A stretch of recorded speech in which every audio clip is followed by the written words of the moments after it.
Well, I will say it's a weird thing to write a second album or a second, kind of public album or album that's like kind of out there that's on a platform that's, we didn't kind of just put out ourselves.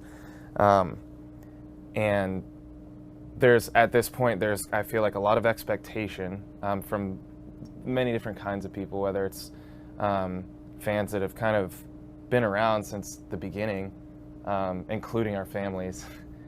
We always try and impress our families and our close friends, or at least try and get them to hopefully like it.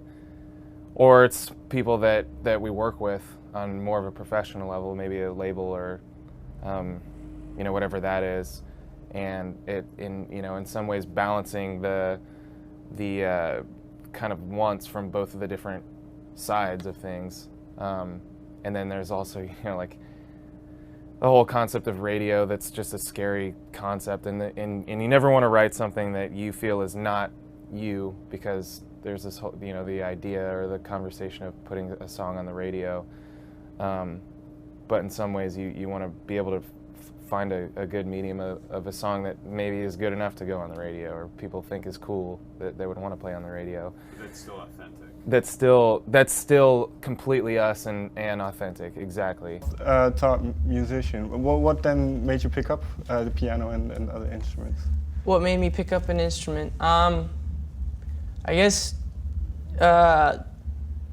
identity issues, because I didn't know who I was, and I thought I was one thing. It's like all about when you go to school and you interact with different kids, you try to figure out who you are. What am I? Am I the jock? Am I the guy who's in theater? Am I in a choir? Do I play songs? Do I whatever? And I was really drawn to something different than what I was in high school. Because in high school I was a guy who did sports, and I didn't really like that, I didn't think. So when I first started learning how to play the piano, I think I just accidentally found that, and then I liked who I was when I was doing that. So did it help you find your identity more? Oh yeah, for sure. It was even inside of my own family. Like none of my family does any music or anything, so I was just the weird music guy.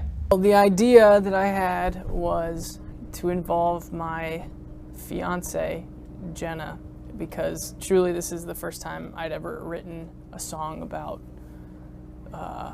love before. I would describe it as a kind of a gruesome love song, with some moments that describe in detail kind of what's tough about being in love. But so the idea of having her involved was, it just made sense. I couldn't imagine having another like love interest actress girl doing it. But was it encouraged or? No, in my family, yeah. They didn't really understand what was going on, because, like I said, none of them really are musical at all. But they thought it was cool. It's like I set up a microphone in, my own, little studio in the basement, and my mom's washing the dishes, and she hears her son screaming his head off down in the basement trying to record vocals, and she's got to be thinking, what the heck is going on with him? So I'm sure that they were really confused. But now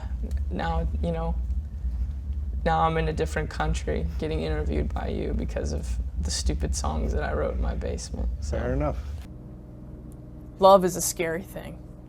It's trusting someone with everything that you have, and they could decide to crush it at any moment, and that's a very uneasy feeling.